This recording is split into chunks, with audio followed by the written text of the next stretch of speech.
خصوصا على سيد الرسل وخاتم الأنبياء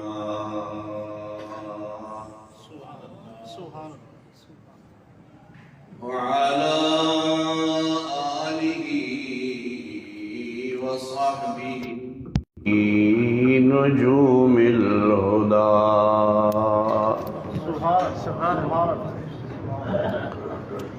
أما بعد فأعوذ بالله من الشيطان الرجيم. بسم الله الرحمن الرحيم.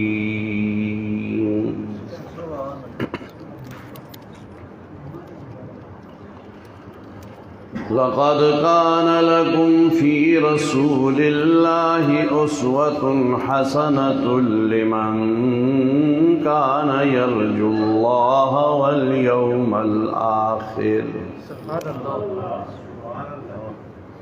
لمن كان يرجو الله واليوم الآخر وذكر الله كثيرا.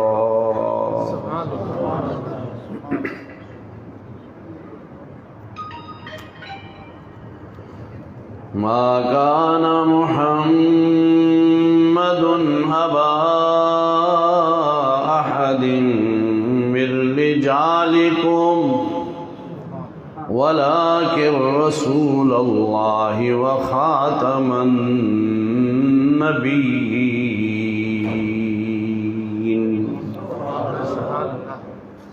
وكان الله بكل شيء عليما.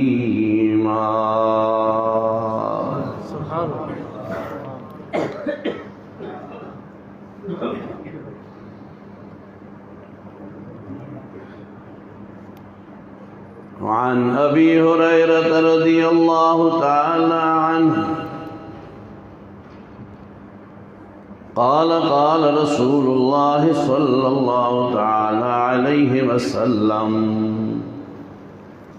سبعة يظلهم الله في ظله يوم لا ظل إلا ظله: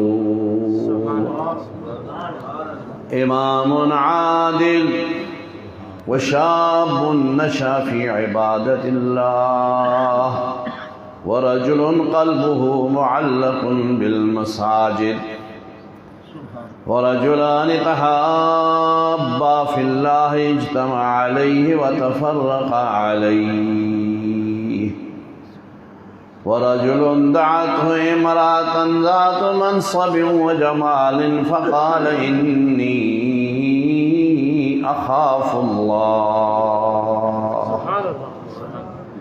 ورجل تصدق بصدقة فأخفاها حتى لا تعلم شماله ما تنفق يمينه ورجل ذكر الله خاليا مستخفيا ففاضت عيناه.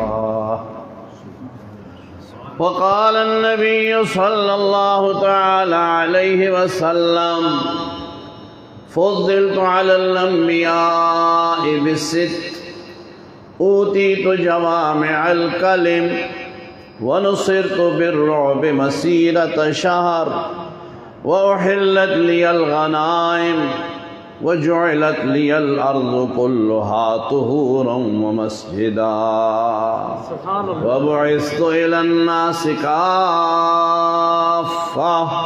وختم بي النبيون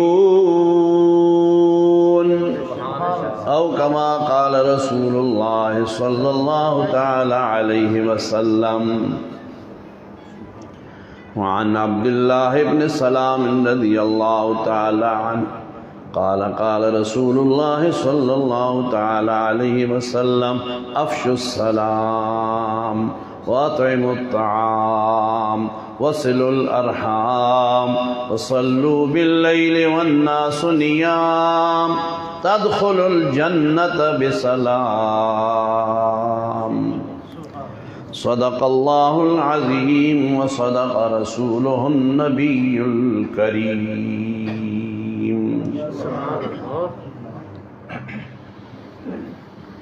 هو الحبيب الذي ترجى شفاعته لكل هول من الأهوال مقتحمين. يا رب صل وسلم دائما أبدا على حبيبك على نبيك على رسولك خير الخلق كلهم. وجاءت لدعوته الأشجار ساجدة تمشي إليه على ساق بلا قدم.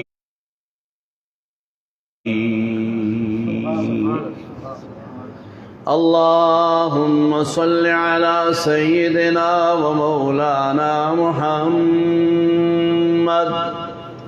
وعلى آل سيدنا وأصحاب سيدنا ومولانا محمد وبارك وسلم وصل عليه.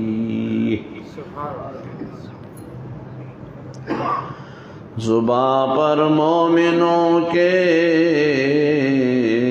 جب بھی ذکر تاجدار آئے،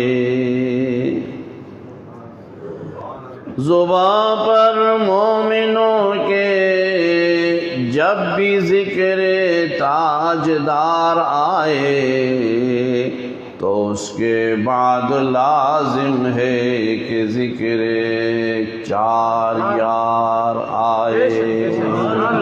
خلافت راشدہ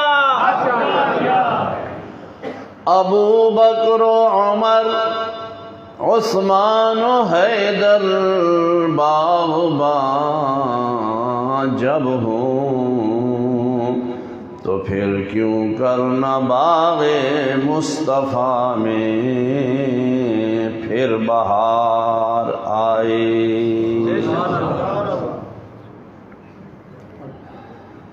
حضرات علماء کرام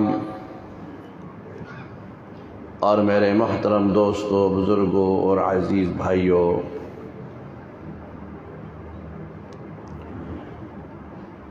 یہ آپ حضرات کا اتنی رات گئے کو آہستہ آہستہ تشریف لانا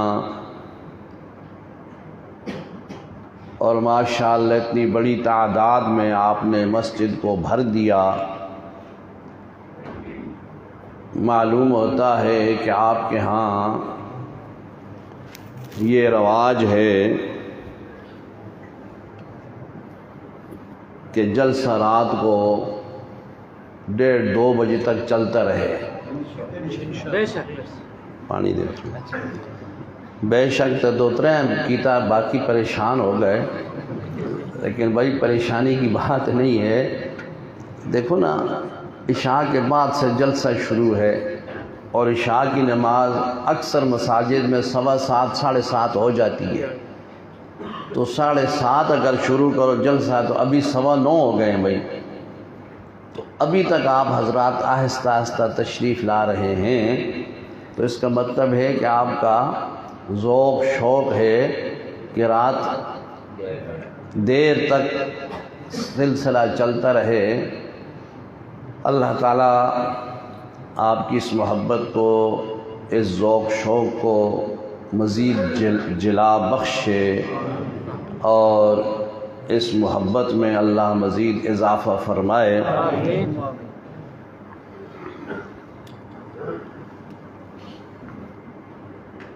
یہ ختم نبوت کانفرنس کا عنوان ہے اور ہمارے اسلاف نے، ہمارے بزرگوں نے خصوصاً اس جماعت احرار اور حضرت شاہ صاحب رحمۃ اللہ علیہ ان کے رفقا نے ختم نبوت کے لیے بہت بڑا کام کیا، بلکہ کام کیا ہی انہوں نے ہے.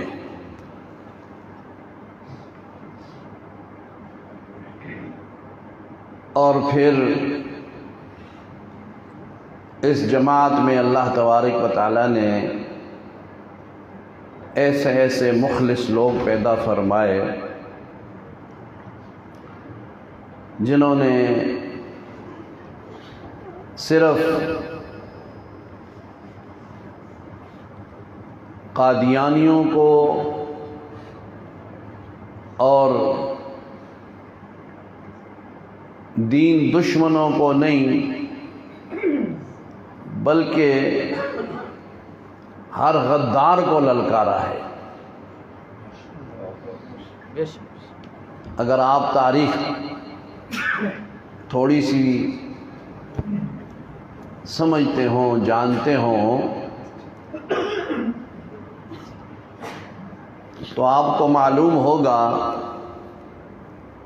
کہ ان لوگوں کو اللہ تبارک و تعالیٰ نے اس کام کے لیے کس طرح چنا تھا۔ آج تو بھائی یہ اتنی آسانیاں ہو گئی ہیں، ذرائع آمد و رفت ہیں، آنا جانا ہے، لاؤڈ سپیکر ہیں، مسجدیں آباد ہیں، امن ہے ہر طرح سے۔ آپ پچھلے دور کو اگر دیکھیں جس میں امیر شریعت سید عطا اللہ شاہ بخاری نور اللہ مرقدہ اور ان کے رفقاء نے کام کیا، تاریخ انسان پڑھتا ہے تو حیران رہ جاتا ہے۔ اور باطل کی آنکھوں میں آنکھیں ڈال کر کے جن لوگوں نے کام کیا،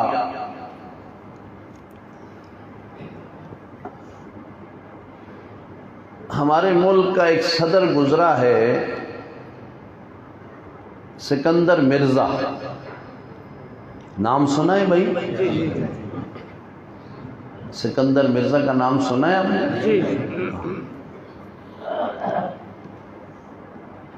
وہ جب صدر بن گیا نا، اور کس طرح بنا؟ جس طرح آج کل بنتے ہیں، سمجھے ہو نا؟ بس بن گیا۔ جن کے وہم و گمان میں بھی نہیں تھا وہ بھی بن گئے ہیں۔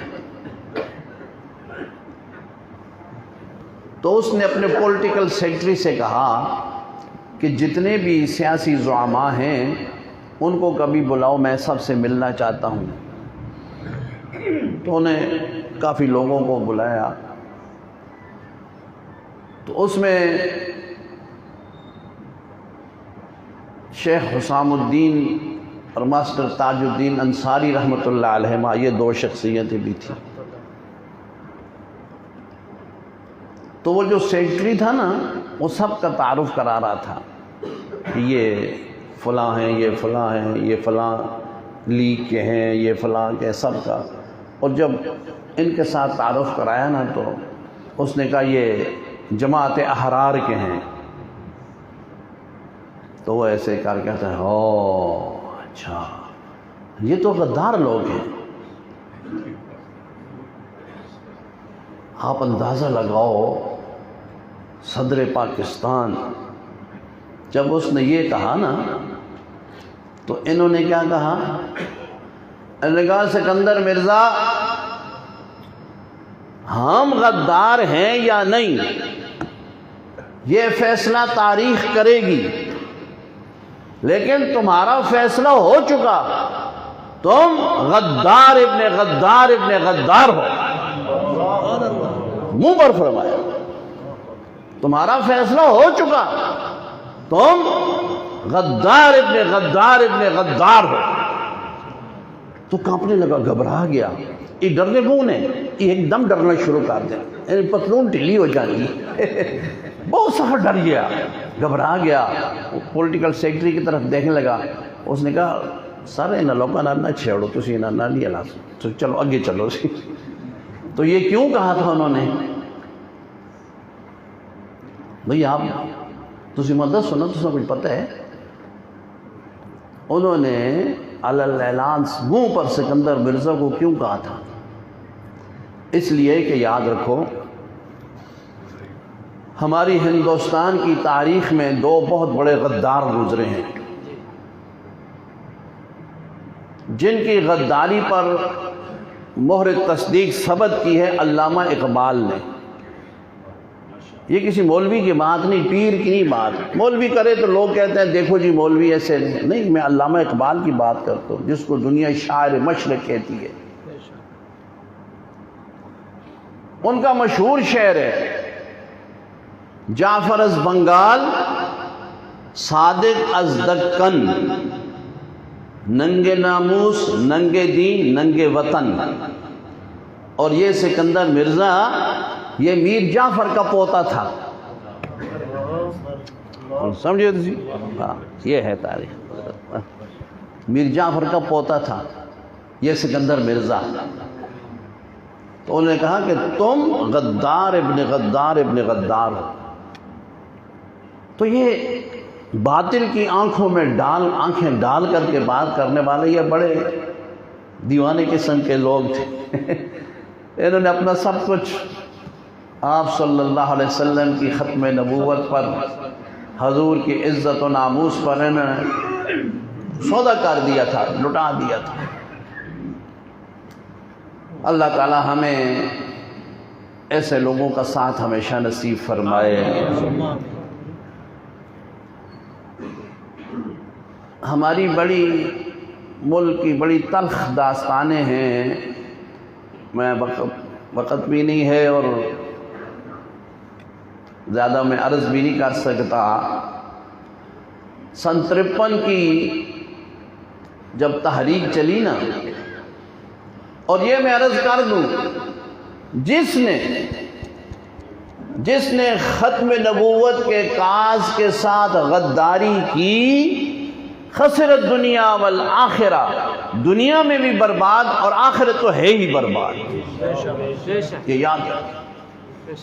اور جو آپ صلی اللہ علیہ وسلم کی عزت و ناموس کے لیے، آپ صلی اللہ علیہ وسلم کی ختم نبوت کے لیے چلا، اس کو اللہ نے دنیا میں بھی سرخرو کیا، آخرت بھی اسی کی ہے، یاد رکھیں۔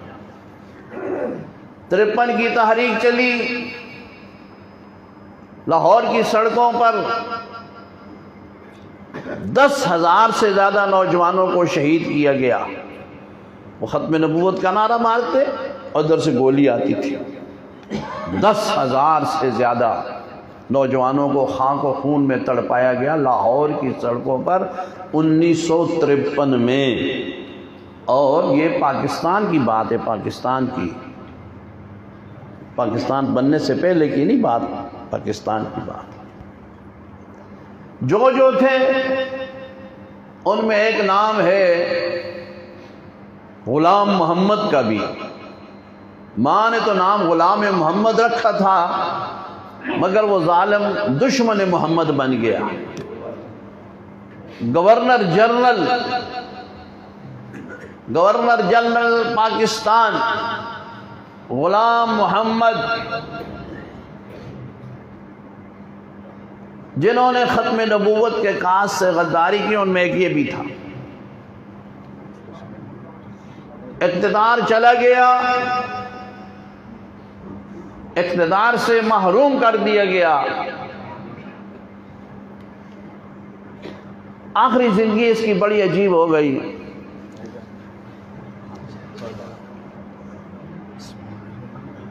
جب یہ اقتدار سے ہٹایا گیا نا، تو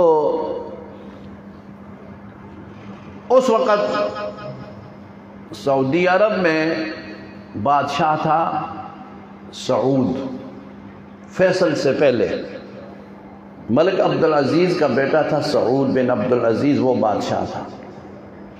وہ اس غلام محمد کا ذاتی دوست تھا۔ اس نے اس کو کہا کہ تم ادھر آ جاؤ، تو یہ چلا گیا وہاں مدینہ منورہ میں باب مجیدی کے سامنے پاکستان ہاؤس، یہ اسی کے لیے بنایا گیا تھا۔ یہ جو پرانی تعمیر تھی نا مسجد نبوی کی، جن لوگوں نے بہت پہلے حج عمرہ کے ان کو پتہ ہے. باب مجیدی کے سامنے یہ جو ملک فہد نے بعد میں توسیع کی ہے نا، اس سے پہلے کی بات میں عرض کرتا ہوں. تو یہ وہاں رہتا تھا. مرنے سے 3 دن پہلے یہ کسی کام سے کراچی آیا. کراچی یہاں آیا، یہاں یہ مردار ہو گیا، مر گیا، ادھر مر گیا. دیکھو جن کی ختم نبوت سے غداری کی نا، لات ماری وہاں سے، نکل جا یہاں سے، تو مدینے آ گیا، نکل جا یہاں سے. یہاں کراچی آ گیا، ادھر مر گیا. اب جب یہ مر گیا تو اس وقت کی اسٹیبلشمنٹ وغیرہ نے سوچا کہ اس کو کہاں دفن کریں. انہوں نے اس کو لاہور دفن کرنا تھا، مقبرہ یہاں بنانا تھا، لیکن خطرہ تھا کہ چونکہ اس نے ختم نبوت کے ساتھ غداری کی ہے، مسلمان اشتعال میں ہیں، تو ہو سکتا ہے اس کی قبر کو اکھیڑ کر کے اس کے ساتھ کچھ اور سلوک نہ ہو، کیونکہ پھر ان کے ساتھ سلوک ایسا ہی ہوتا ہے. جی سکندر مرزا کا انجام بھی آپ کو شاید نہیں پتہ نا. سکندر مرزا کا انجام کیا ہوا آپ کو پتہ ہے؟ پاکستان کا صدر تھا. اس نے ایک دفعہ کہا تھا کہ میں ان سب مولویوں کو چاندی کی کشتی میں بٹھا کے سمندر کی سیر کراؤں گا. کیا مطلب؟ کہ چاندی تو ڈوب جاتی ہے، اے سارے مولوی ڈوب جا سن، جان چھٹ سی نہ کو. تو زیغم اسلام حضرت مولانا غلام غوث ہزاروی رحمۃ اللہ تعالیٰ علیہ، مجاہد ختم نبوت، انہوں نے فرمایا تھا سکندر مرزا ہم یہیں رہیں گے، اللہ تجھے ذلیل کر دے گا، مولوی زندہ رہے گا انشاءاللہ.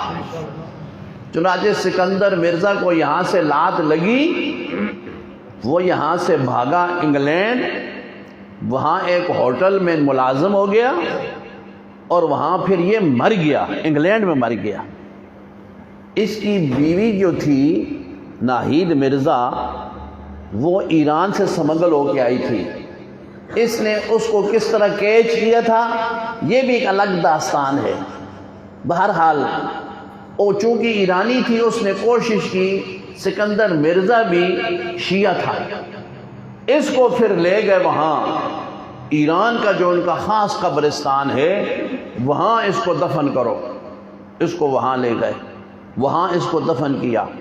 پھر جب خمینی کا انقلاب آیا تو خمینی نے آ کر کے کہا کہ اس کو یہاں کیوں دفن کیا ہے، نکالو اس کی ہڈیوں کو، جلاؤ اور پھینکو اس کو. چنانچہ اس کی قبر کو کھود کر کے اس کی ہڈیوں کو جلا کے سمندر میں پھینک دیا گیا. یہ ہوا انجام سکندر مرزا کا. ماشاءاللہ. کیا اور غلام محمد کا کیا ہوا؟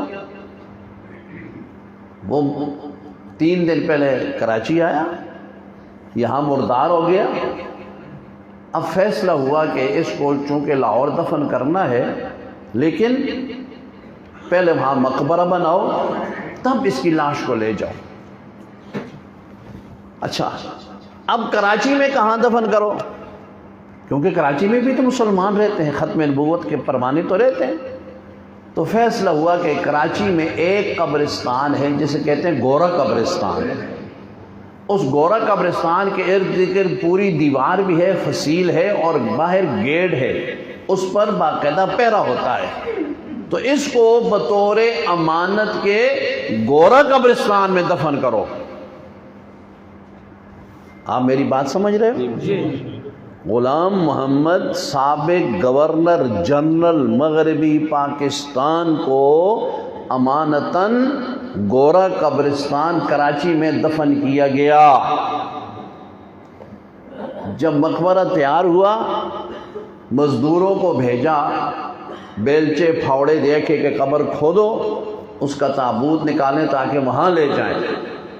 جب تھوڑی سی مٹی ہٹائی تو اندر سے، قبر کے اندر سے سانپ اور بچھو نکلے. مزدور پھاوڑے وہیں چھوڑ کر کے، بیلچے چھوڑ کے مزدور بھاگ گئے. آج تک وہ گورنر جنرل ختم نبوت کا باغی وہ گورا قبرستان میں دفن ہے، آج بھی کراچی میں دفن ہے. یہ ہوا اس کا انجام. جو ختم نبوت کا منکر، ختم نبوت کا باغی تھا، ختم نبوت کے پروانوں پر گولیاں چلانے والا، اس کو مسلمانوں کا قبرستان بھی نصیب نہیں ہوا۔ تو یہ تو آپ صلی اللہ علیہ وسلم اللہ تعالیٰ نے نہیں فرمایا اے میرے محبوب یہ ساری کائنات آپ کا صدقہ ہے؟ اور کسی نے بڑا اچھا کہا، با خدا دیوانہ باشد، با محمد ہوشیار۔ ہاں، اللہ تعالیٰ تو مہربان ذات ہے، لیکن حضور کے بارے میں بات کرنے سے 1000 مرتبہ پہلے سوچنا، اس ہستی عظیم کے متعلق کوئی ایسی بات نہ کہنا۔ اس لیے کسی شاعر نے بڑا اچھا شعر کہا، 1000 بار بشویم دہن بمشک و گلاب،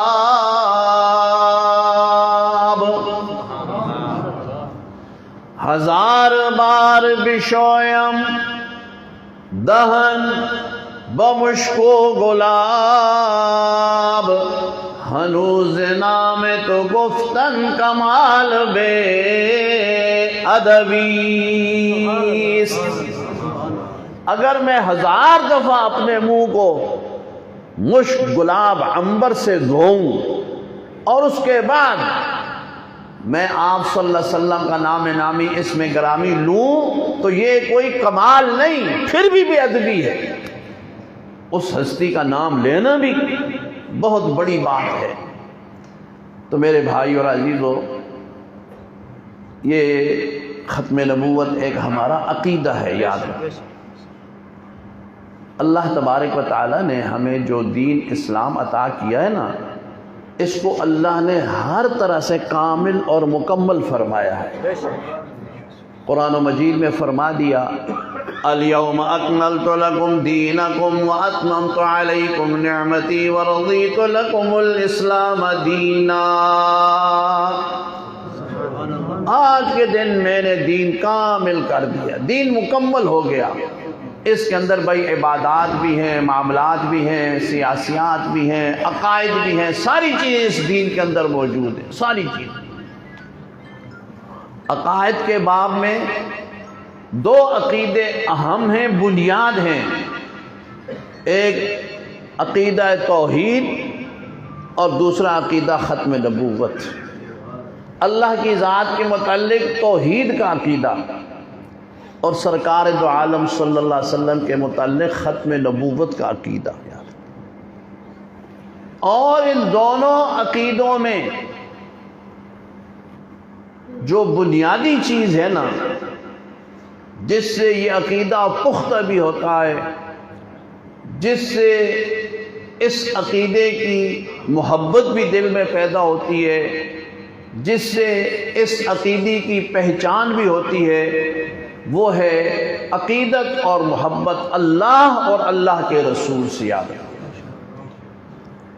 اللہ سے محبت، والذین آمنوا اشد حبا للہ۔ توحید سمجھ تب آتی ہے جب اللہ سے محبت ہو، اللہ کی ذات سے محبت نہ ہو توحید سمجھ آتی ہی نہیں ہے۔ اسی طرح ختم نبوت بھی تب سمجھ آتی ہے بھائی جب سرکار دو عالم صلی اللہ علیہ وسلم سے سچی محبت اور عقیدت ہو۔ اس امت میں سب سے مضبوط عقیدوں والے صحابہ کرام تھے رضوان اللہ علیہ مجمعین۔ تھے کہ نہیں تھے؟ بے شک۔ میں آج کا جو بیان ہے نا، میں انتہائی اختصار کے ساتھ خلاصے کے طور پر چند موٹی موٹی باتیں عرض کر کے پھر اپنی بات ختم کر دوں گا۔ صحابہ کرام رضوان اللہ علیہم اجمعین عقائد کے لحاظ سے بہت مضبوط تھے، اور پھر سارے صحابہ کرام میں سید الصحابہ، امام الخلفاء، خلیفہ بلا فصل، وہ ہیں سیدنا ابو بکر صدیق رضی اللہ تعالی عنہ۔ تو ابو بکر صدیق رضی اللہ تعالی عنہ کا اللہ کی ذات کے ساتھ عقیدہ، رسول اللہ صلی اللہ علیہ وسلم کے ساتھ عقیدہ، وہ سارے کا سارا محبت پر تھا۔ سارے صحابہ کو محبت تھی، لیکن ابو بکر صدیق رضی اللہ تعالی عنہ کی محبت کچھ اور رنگ کی تھی۔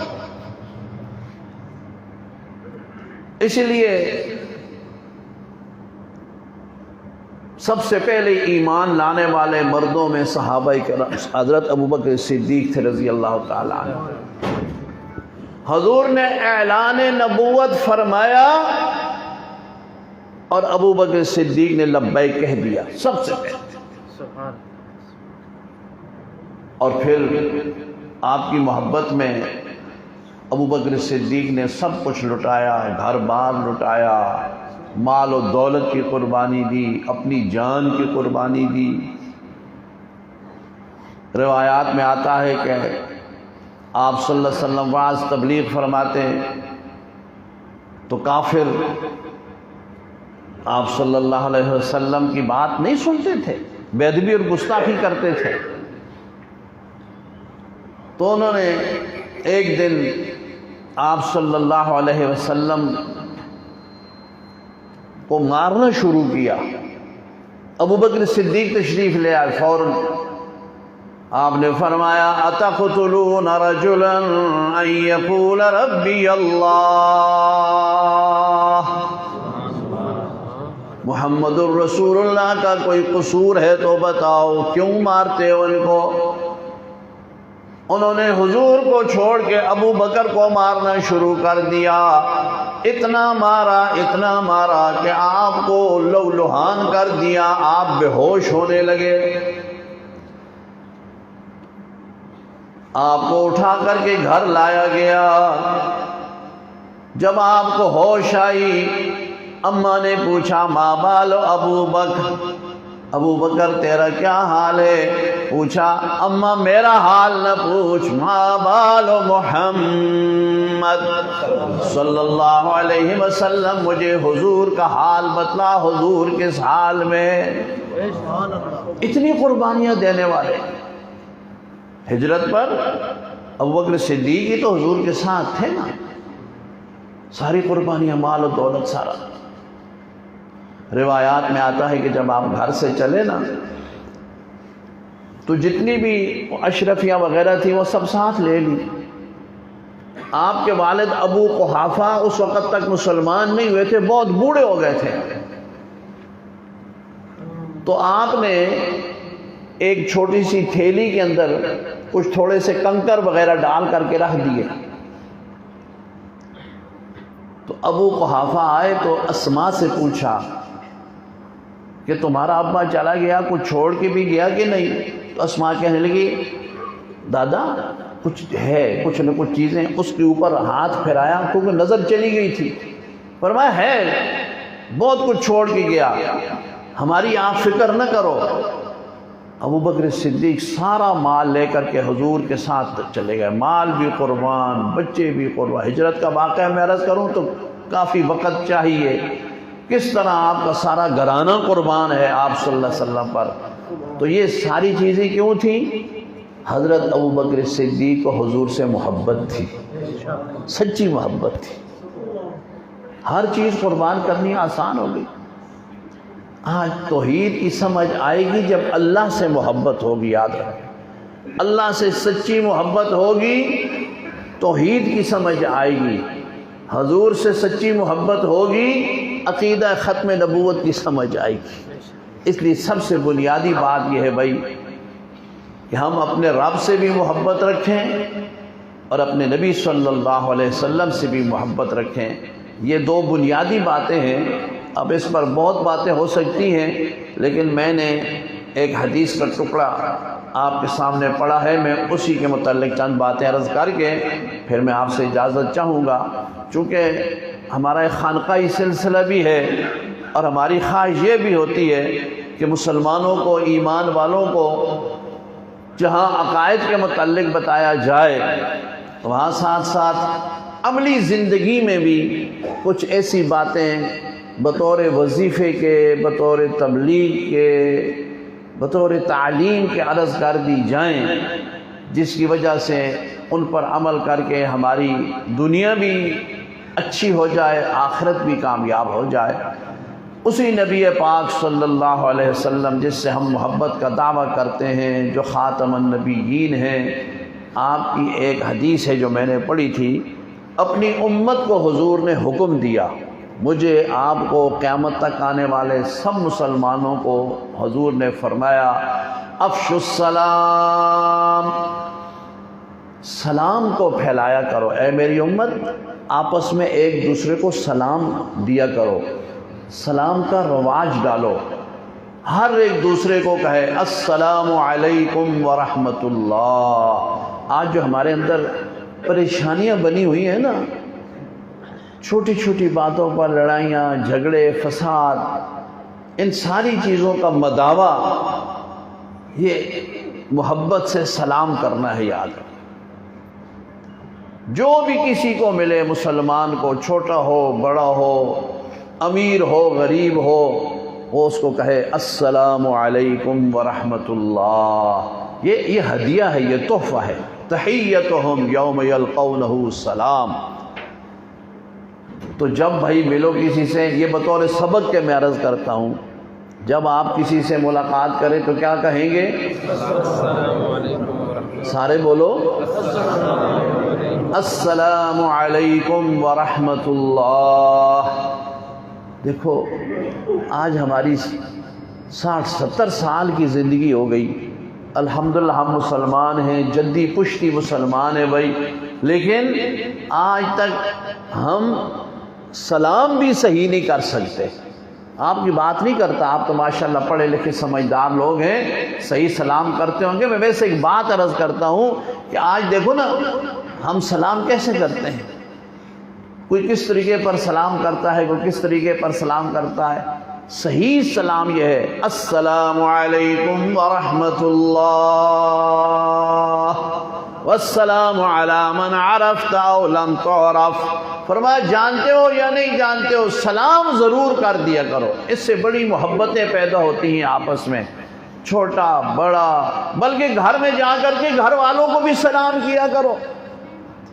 خود اللہ نے حکم دیا وَإِذَا جَاءَكَ الَّذِينَ يُؤْمِنُونَ بِآيَاتِنَا فَقُلْ سَلَامٌ عَلَيْكُمْ۔ جب یہ ایمان والے آپ کے پاس آئیں،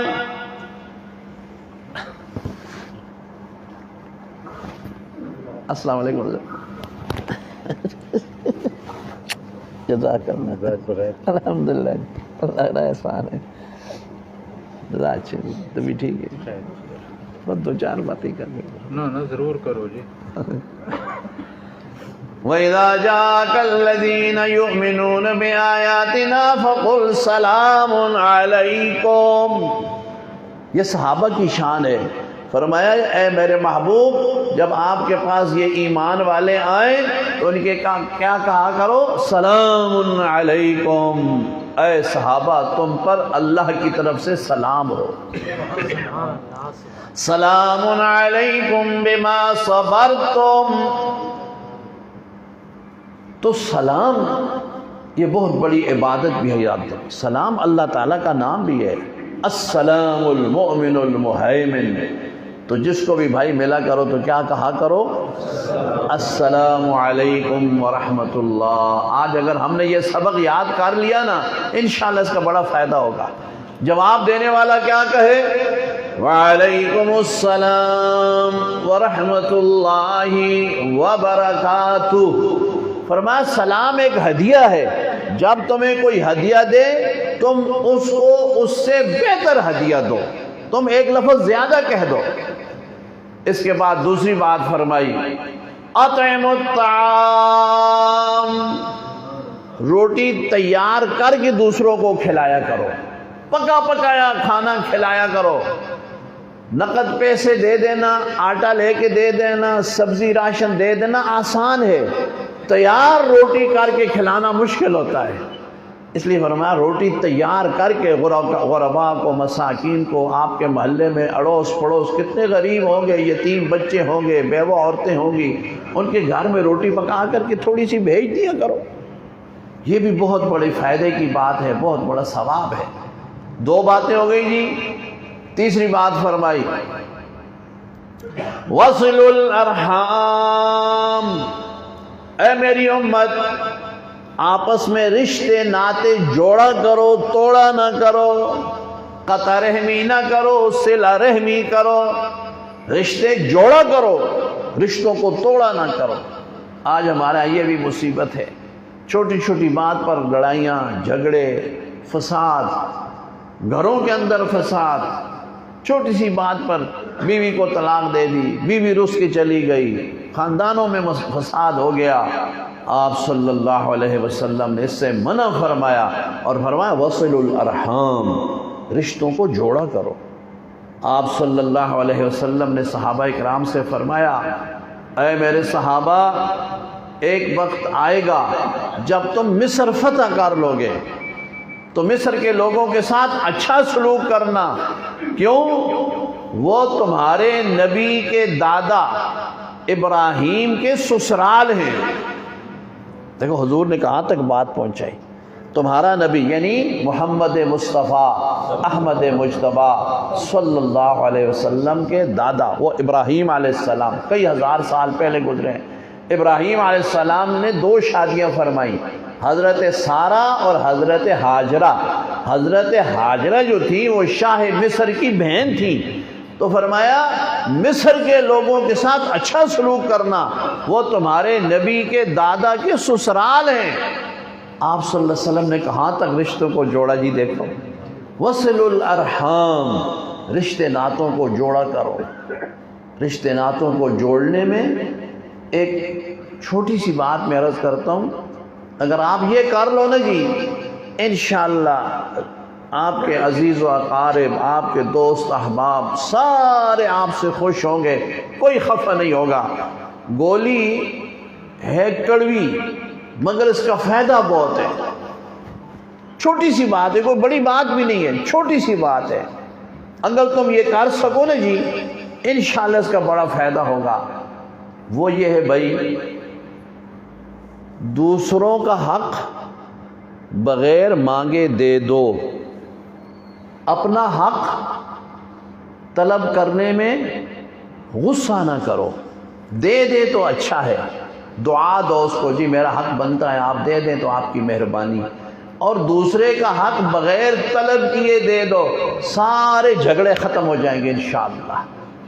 لیکن گل ہے ذرا مشکل ہے ہے مشکل، کہوں جی مشکل ہے کہ نہیں؟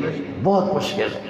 دوسروں کا حق بغیر مانگے دے دینا اور اپنے حق کے لیے جبر نہ کرنا، لڑائی نہ کرنا، غصہ نہ کرنا۔ مانگو ضرور، اپنا حق لو، کوئی حرج نہیں ہے، لیکن پیار محبت سے، صلاح مشورے سے، دل دکھائے بغیر، انشاءاللہ سارے مسئلے حل ہو جائیں گے۔ تو یہ آپ صلی اللہ علیہ وسلم نے ارشاد فرمایا وصل الارحام۔ تین باتیں ہو گئی بھائی، افشوا السلام واطعموا الطعام وصل الارحام۔ یہ تین کاموں کے ساتھ ارشاد فرمایا صلو باللیل والناس نیام، رات کے پچھلے پہر اٹھ کر کے اللہ کے سامنے اس وقت سجدہ کرو، اس وقت گڑ گڑا کے اپنے گناہوں کی معافیاں مانگو جب ساری دنیا سوئی ہوئی ہے۔ والناس نیام، لوگ سوئے ہوئے، گھر والے سوئے، بیوی بچے بہن بھائی سوئے ہوئے، تم آرام سے اٹھے، وضو کیا، مصلی بچھایا، اللہ کے سامنے کھڑا ہو کر کے قرآن پڑھ کر کے پھر سجدے کیے، پھر اللہ کے سامنے ہاتھ اٹھا کے دعا کی، اپنے گناہوں کی معافی مانگی، دو آنسو بہا لیے، فرمایا یہ 4 کام کر اے میرا امتیا، تدخل الجنت بسلام، اللہ کی جنت میں سلامتی سے داخل ہو جاؤ گے۔ یہ 4 کام کر لو۔ لیکن یہ یاد رکھنا ایک بات، یہ اول خطاب صحابہ کرام رضوان اللہ علیہ مجمعین کو ہے نا، اور صحابہ کرام ایسے نہیں تھے بھائی کہ نماز نہ پڑھتے ہوں، روزے نہ رکھتے ہوں، امر بالمعروف نہ، یہ نہیں ہے۔ آج دیکھو نا، آج میں نے تو عرض کر دیا نا، تو کئی لوگ یہ سوچتے ہوں گے کہ یہ تو جی بڑا سکھلا کام ہو گیا، کیا جی کہ سلام کرو، ہاری کیا سلام کرو، اور دوسرا کھانا کھلا دو، اور تیسرا رشتے ناتے جوڑو، اور چوتھا 2 رکعت تہجد کی پڑھ لو تو بس سیدھی جنت ہے۔ نہیں، فرائض پورے کرنے کے بعد، فرائض پورے کرو، واجبات پورے کرو، رسول اللہ صلی اللہ علیہ وسلم کی شریعت کے مطابق احکام پورے کرو، ان پورے کرنے کے بعد پھر فرمایا یہ 4 کام کرو، اللہ تمہیں جنت میں سلامتی سے داخل کر دیں گے۔ اللہ تبارک و تعالیٰ میرے ان ٹوٹی پھوٹی جملوں کو قبول فرمائے، اللہ ہم سب کو عمل کی توفیق عطا فرمائے۔